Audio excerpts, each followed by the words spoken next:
네, 안녕하십니까. 네, 오늘은 18수리를 설명드릴 텐데요.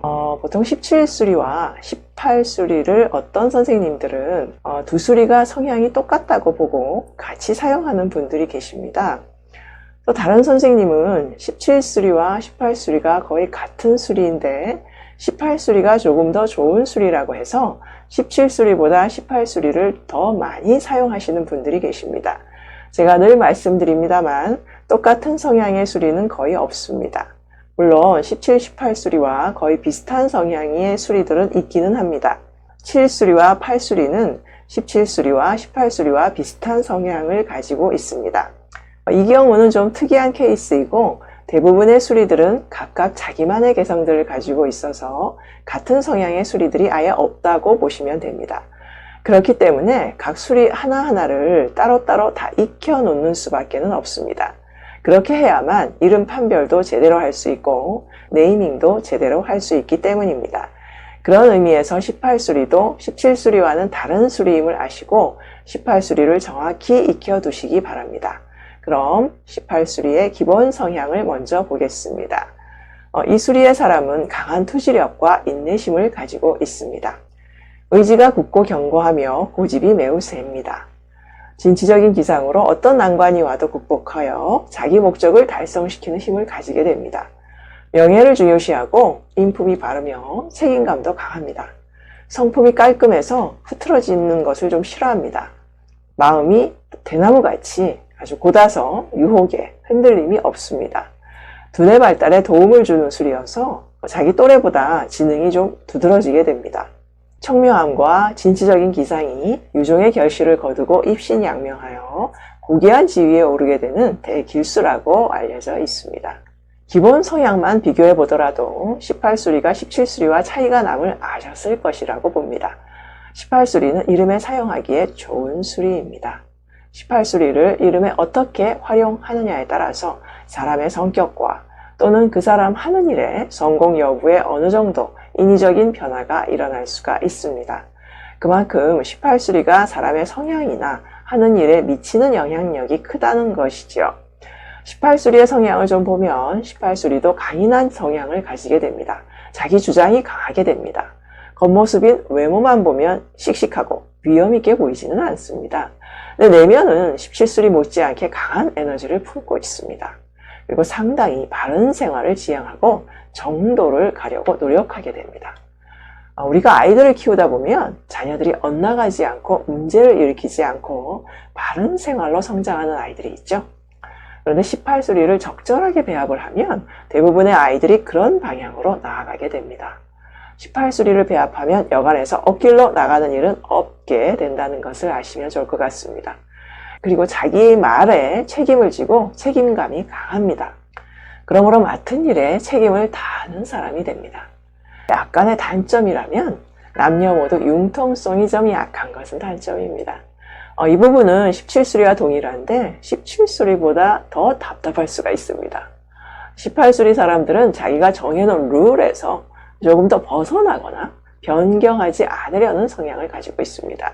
타인을 이해하고 조화롭게 지내는 법은 좀 배워야 할 과제를 안고 있습니다. 가끔씩 융통성을 갖추지를 못해서 큰 어려움을 자초할 수도 있습니다. 마음이 자기 생각한 대로 굳어져 버리면 그 이상은 용납을 하지 않는 그런 습성을 보입니다. 그리고 부모와의 관계를 보면 아버님 하시는 일에 도움을 주게 되는 수리입니다. 부모 생각하는 마음은 꽤 많다고 보는데 겉으로는 표현은 잘 하지 않는 편입니다. 부부는 남자의 경우에 아내에게 잘하는 사람입니다. 18수리는 가정에 꽤 잘하는 수리로 알려져 있습니다. 그래서 그런지 아내에게 책 잡히는 일을 안 할 정도로 남편으로서의 도리를 다하려고 노력하는 사람입니다. 꽤 모범적인 사람이지만 재미는 없는 사람입니다. 유머 감각이 좀 부족합니다. 그래서 억지로 유머를 하면 썰렁하게 됩니다. 자녀에게도 잘하는 사람이며 사이가 좋습니다. 자녀를 보호하려는 기운이 강하고 자녀에게 꽤 잘하는 그런 아버지가 됩니다. 보수성이 있기는 하지만 자녀들이 부담이 될 정도로는 하지 않습니다. 그리고 18수리 특징 중에 하나가 백절불굴의 정신입니다. 백절불굴의 뜻은 100번 꺾으려고 해도 절대 굴하지 않는다는 뜻입니다.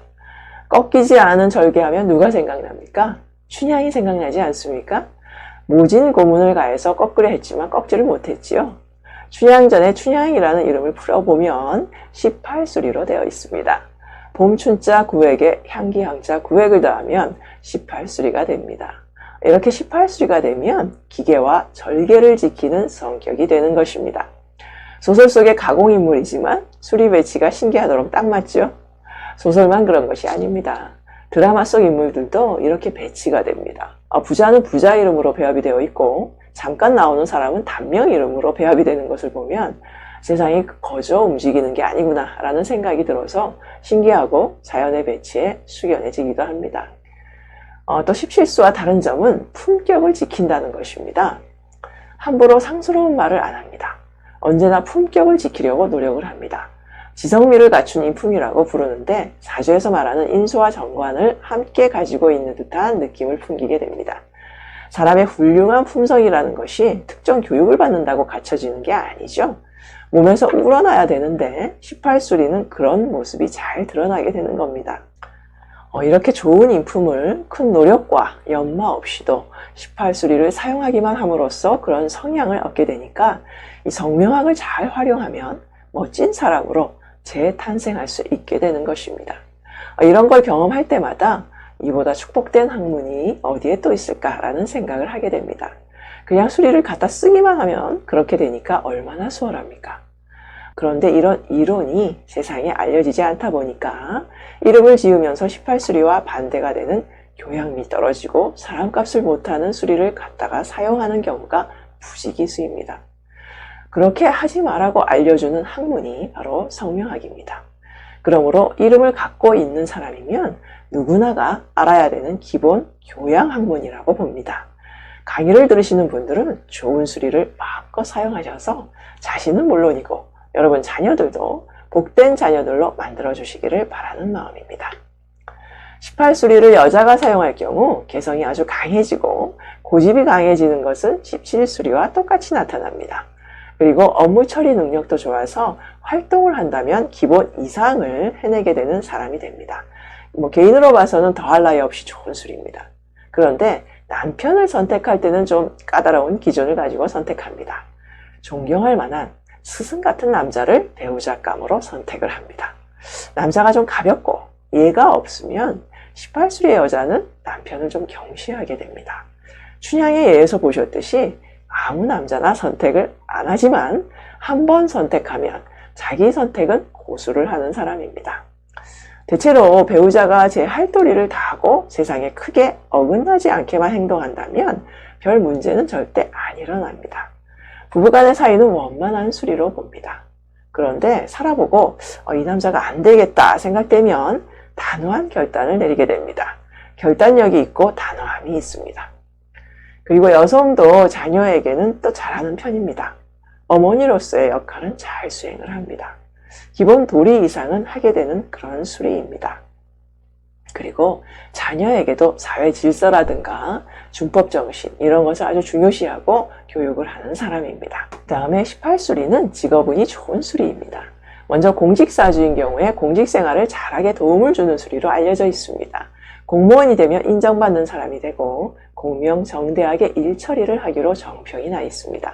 공무원 사주에 해당하는 사람인 경우 18수리를 배합하면 제대로 자기 길을 찾아가게 되기 때문에 이때는 18수리 배합을 적극 권장하는 바입니다. 일반 직장의 경우는 대기업이나 중견기업에 취업을 할 경우 일반 직장도 대체로 잘 적응해서 잘 지내게 되는 수리에 해당됩니다. 전문직 직종에도 비교적 잘 적응을 하고요. 잘 어울리게 되는 수리입니다. 전문 직종에 진출하게 되면 꽤 명예 높은 직종으로 진출하는 경우가 많습니다. 보셨듯이 18수리는 전체적으로 직업운이 매우 좋은 수리로 알려져 있어서 일반인들이 사용하기에는 매우 좋은 수리로 취급을 받는 수리입니다. 자, 그럼 이번에는 예문을 한번 보면서 18수리를 살펴보도록 하겠습니다. 자, 두 이름이 있는데요. 수리를 먼저 보겠습니다. 강태우의 경우 원격 17, 형격 18, 이격 17, 정격 26입니다. 이기동의 경우는 원격이 17이고 형격이 18, 이격이 13, 정격이 24입니다. 그럼 모든 조건이 같다고 했을 때 어떤 이름의 성격이 강할까요? 강태우가 훨씬 강합니다. 원격 17, 형격 18, 이격 17, 전격 26. 4개의 수리 중에 4개 모두 강한 수리입니다. 이기동은 원격 17, 형격 18, 이격 13, 전격 24. 4개의 수리 중에 17과 18수 2개가 강하고 나머지 2개는 유한 수리입니다. 이름 성격 비교에 있어서 강하고 덜 강하고의 비교법을 알려드리려 하는 것입니다. 수리만 살펴보고도 성격의 강유를 알 수 있어야 됩니다. 그런데 소리 성명학에서도 성격의 강유가 있습니다. 매우 강한 성격의 이름이 있고 반대로 매우 여린 이름이 있습니다. 한자 성명학상 유하게 되어 있고 소리 성명학상 강한 이름으로 되어 있으면 성격이 어떻게 될까요? 성격이 강하게 됩니다. 이것을 알지 못하면 한자 성명학상 유한 것만 보고 성격이 유하다고 판별하게 될 것입니다. 그러면 이름 판별을 거꾸로 하게 되는 것입니다. 이런 것이 있다는 것을 알려드리려고 잠깐 말씀을 드리는 겁니다. 한자 수리만 보고 이름에 전부 다인 양 판단하면 안 된다는 것입니다. 한자 수리 판별법도 알고 소리 성명학 판별법도 알아야 이름 판별을 제대로 할 수 있게 됩니다. 그래야 정확성이 올라가게 되는 것이므로 소리 성명학은 성명학자의 필수 코스임을 잊어서는 안 된다는 것을 말씀드립니다. 꼭 기억하시기 바랍니다. 자, 그럼 오늘은 여기까지 하고요. 다음에 또 19수리에서 뵙도록 하겠습니다. 오늘 수고 많으셨습니다.